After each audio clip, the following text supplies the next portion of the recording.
goal of this channel is to document my efforts to try and get back to a 9 handicap after 15 years of not playing golf. And in order to do that, I need to understand my club yardages a whole lot better. If I know exactly how far I can hit my clubs, it's going to give me a lot more confidence when it comes to getting the ball on the green in regulation. If you'd like to follow along with this journey, then hit the subscribe button so you don't miss any future videos. Luckily, the tools available to the modern golfer have come on quite a lot, and a local gym in my hometown of Squamish, BC is owned by avid golfer Keith. He's installed a Skytrak simulator for people to use when the Canadian winters close all the golf amenities down. Not only can it tell you the distance that you're hitting, but it also has data like your angle of attack, the ball spin rate, and your swing path. So this is the absolute best way of figuring out not only what's going on with your clubs, but also can help you dial in your swing. Today we are only going to focus on the distance though. Starting with the 60-degree lob wedge, I'll work my way up through the clubs, finishing at the driver. With each club, I chose to hit 5 shots and count the best 3. This should, in theory, give me enough information, and I can also choose to redo a shot if it really is that terrible. I'll tell you the distance of each club as we're going along, and then at the end we'll analyse how far I've been hitting them. If you saw my video about buying wedges, you'll have seen that I hit my lob wedge 54 and 50 degree clubs from 100, 107 and 120 yards respectively. Alright, first one has gone 86 carry and didn't roll that much further, which is kind of obvious. In this test, I didn't think the dispersion on the lob wedge was that bad, but on reflection you can see that twice there was a gap of 10 yards on this club. That's not exactly useful when you're meant to be more accurate from this distance, but in the real world I'd say 85 yards for a full 60 degree is probably pretty accurate. I think I somewhat punched the shots from the other video. Now, the 54 degree was where things started to get a bit questionable. On the course, I feel comfortable with a shot between 105 and 110 yards using this club, but on the simulator I'm told I hit it 95, but the dispersion was far lower than that of the lob wedge.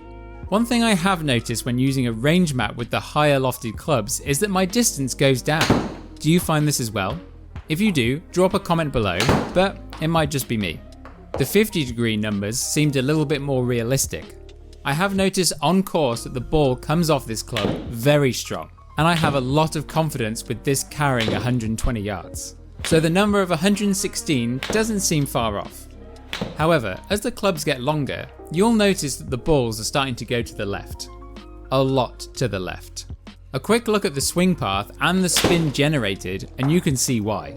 At this point, I knew I needed a lesson badly, and the video of my first lesson will be coming up in the future.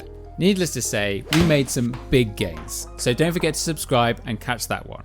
But back to the 50 and 23 yards of dispersion is a lot, and I think this will get improved with a better swing. The pitching wedge also comes up a bit short from how I play it on the course, at 123 yards carry. I feel solid from 130 yards with this one, but then again, you can see that according to the Skytrak, I was hooking it savagely. One thing that I do notice here is that the backspin averaged around 8,500 RPM, and that's quite low for a pitching wedge. According to the Foresight Sports Guide, it should be at around 10,000.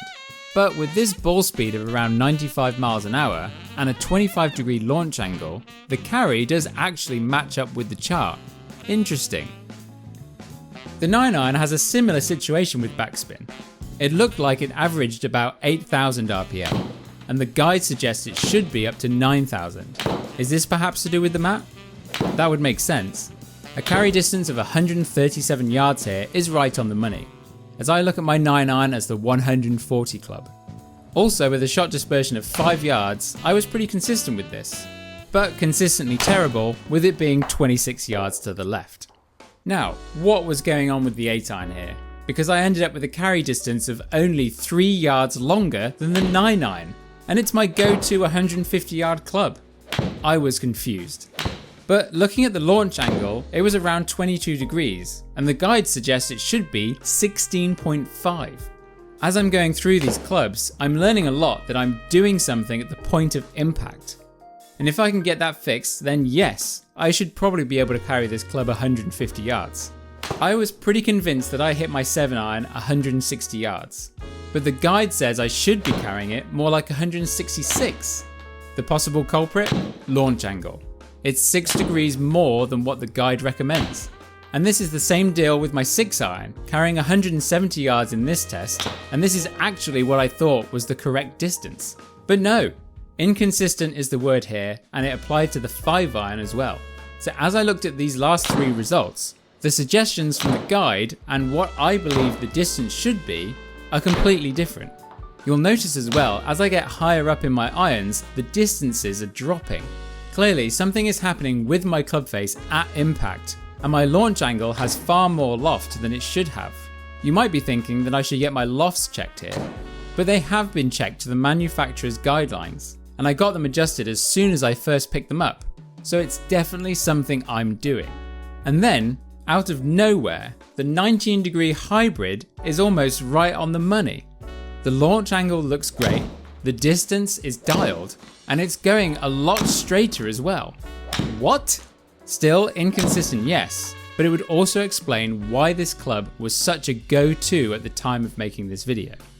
I was using this at around 205 to 210 yards out on the course, and the simulator backs this up. But the 3-wood.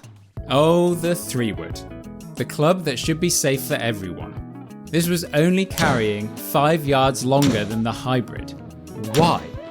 Well, if you look at the slow versus fast swing table, my numbers are moving from the fast side over to the slow side. And the further I go through the bag, the slower I'm getting. And by the time we get to the woods, my club head speed is being considered slow. While I was creating less backspin with my 3-wood than the hybrid, it's that launch angle that's off again. And for the final nail in my golf ego's coffin, the driver. Carrying just 212 yards on average, I was surprised with that result. But all the numbers that I produced checked out with the Foresight guide, so it's all my doing. I was only getting a club head speed of 92 miles an hour when I was hitting it with a good shape straight down the middle. And then if I cranked that speed up to 96 miles an hour, I was just going everywhere. Clearly, this is where I'm lacking with longer clubs. And in the real world, this is exactly where they are going. When you look at the overall picture and the spacing between each of my clubs, we've learnt a lot of things here. As my irons get longer, so the distance I'm able to produce from them goes down. I have a huge hook on most of my clubs, and the distances that I'm hitting them are pretty inconsistent. My driver and 3-wood are very lacking when it comes to club head speed, and as a result, carry distance. When I had finished this bag mapping, my first and only reaction was, there's no way this simulator is right. I didn't feel it matched up to the real world, but perhaps it does. When you cross-reference the numbers with the Foresight guide, they all match up. My swing needs work, and it's time to figure this all out. Right now, my game on course is being saved by making up and downs. So if I can get to the green in regulation, I'm going to rapidly drop my score.